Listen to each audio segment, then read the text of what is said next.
Hello, everyone. I'm Amy, and this is The Lotus. So, today, I wanted to talk about, self love. It doesn't get any more positive than that. So, when it comes to addiction or, if you're in a DV situation, um, like I said before, there are many different aspects to why DHS steps in. And, once they take our kids, we've got to figure out how to get our lives back, right? So, one of those ways is to figure out who we are again. I know myself, especially when it came to addiction, um, the self love component was something I was lacking in seriously. Um, and being a parent, on top of that, most parents lack self love. It's sober. um, you know, it's it's not easy being a parent, and we're always busy. We got lots to do with our kids, and especially parents like myself who have just differently abled kids, and they require a lot of attention and a lot of care and a lot of our time. So there's not a whole lot of time to set aside for ourselves and the whole self-love component. So um, I just wanted to kind of touch base on that, and hopefully this will help some of you guys. So whenever this first started for us, and my therapist, I went through Women's Resource Center, and have for years. It's a great place for women and counseling. They offer DV classes and many other things. It's a great place to be a part of. But my counselor there had mentioned self-love, and I was like, huh? What's that? Well, of course I love myself, like I'm still breathing, right? So it kind of like threw me whenever she was like, are you practicing self-love? And I was like, sure. So we go in depth and we're talking about it, and I'm trying to understand, why this is important. And she's telling me, well, Amy, you need to take time for yourself. And I'm like, well, I can't do that. Between being a parent and dealing with DHS and then struggling with my sobriety and, trying to work on my relationship and, all these other things, my medical, my mental health, my kids' medical, and,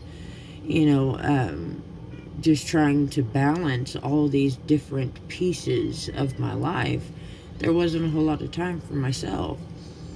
And, I mean, not that I was making much of an effort to have time for myself, but it's just because I didn't see the time.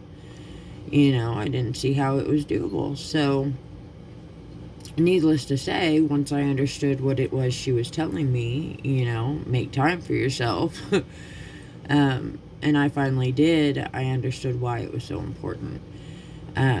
So, when you're wrapped up in your life, and everybody is wrapped up in their life, right? It's your life, but what I mean is wrapped up in the sense of being completely overwhelmed by every aspect, every direction, every corner of your life, be it your kids, your job, your marriage, or relationship, or, your home life, your friends, just all these different things. If your kids play sports, or if your kids have therapies, or all these different things, finding a balance between those things is hard.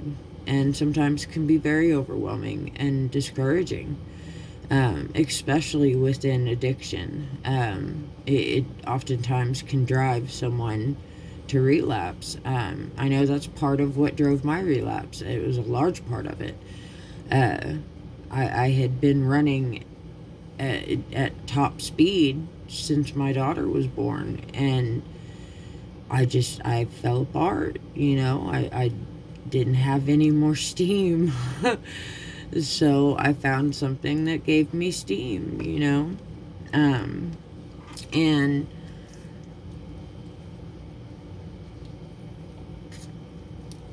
so you've got to be willing to make time for yourself, because if you don't, you'll burn out. It's like that saying, if you burn too bright, you'll burn out too quickly. It's the same thing.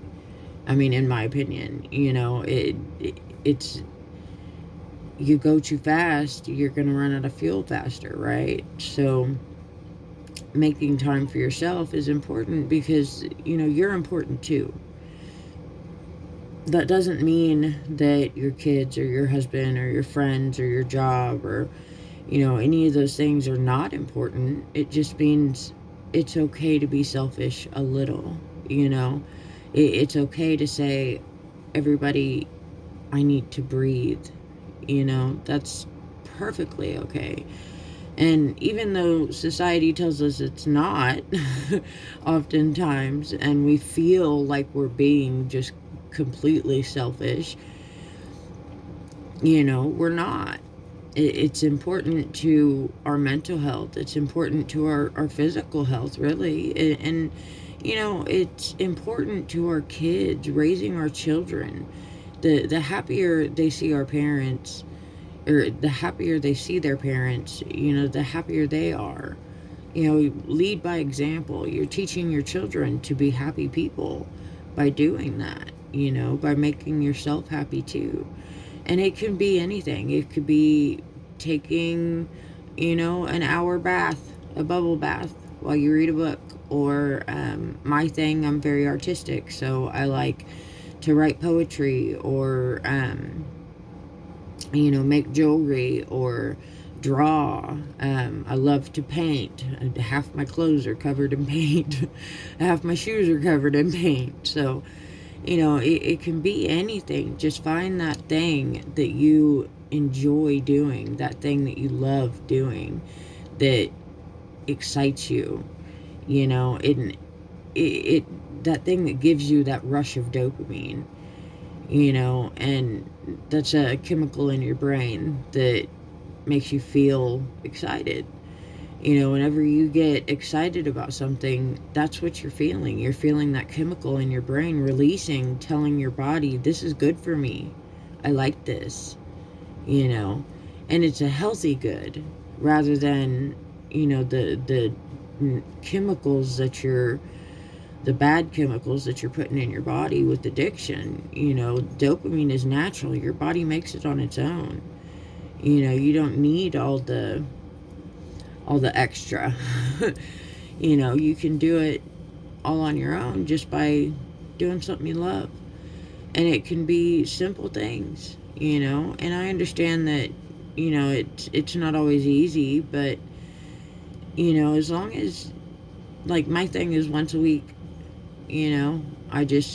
my husband takes care of the kids, and, I do my thing, and it's usually making jewelry, or writing poetry or something, or listening to a book. I've been getting into that here lately. But like I said, it can be anything. Just find that thing that you love doing. And ironically, it helps with sobriety too, because not only is it helping you keep from burning out, but it's also helping keep your spirits up, making you happy. And, it keeps you busy, which is important, when you're especially early in sobriety. That's something Virtue Center actually teaches. It's not just person, places, things. There's a lot of talk about, distract yourself. If you start feeling that urge, go do something else until that urge goes away. Go read a book, or go talk to a friend, or something like that. Not a bad friend, clearly. Not that, yeah, you know what I mean. But so it's self-love is so important in so many ways that undeniably you just gotta do it, and you'll be happier for it. You'll be better for it. Your kids will be better for it. Your relationships will be better for it. Your job will be better for it. Just everything will be better for it. And the feeling that you will have inside, it just, I don't know, it's undescribable in my opinion. I never used to do self-love or self-care, like ever. I used to love doing all these things when I was a kid and when I was a teenager, and then I had kids and I just stopped doing them, and it I got depressed. And now that I've been doing these things again for over a year now, trying to make myself feel better, feel important, and all the things mentioned before, it just, I feel amazing.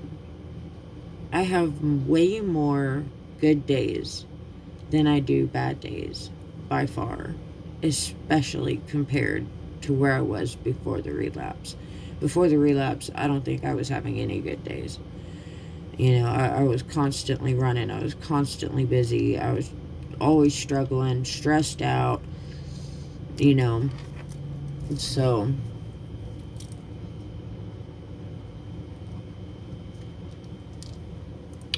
just I hope that really helps, because it really helped me, and it helped my husband too. He may not have realized he was practicing self-love, but that's what he was doing. He'd find things that he enjoyed doing and he'd do it, projects, things like that. My husband's a tinkerer. He likes to tinker with things and build things, and it's pretty cool. He comes up with some pretty neat stuff sometimes, and we're like, our relationship just kind of fell back into place whenever we started taking care of ourselves and each other, not just worrying about everything else, but including ourselves in there too. It was like everything started to change, so I feel like that's a huge part of staying positive through a lot of this stuff, that self-love, self-care component, that action, even if it's 10 minutes a day, like, it's just, I can't express that enough. It's so important. So, well, I hope that helps you guys. The positivity that it brings is amazing. So, if you have any questions, check out the Lotus's Facebook page. I finally got it up, so if you have any questions, feel free to contact me. If you need help finding any resources, feel free to contact me. I have no problem helping anybody. That's the whole point of this, to make sure everyone has the help they need to help them stay positive and keep moving forward, because that's what's important. So, all right, guys. Well, have a good day. Stay positive. Be a Lotus.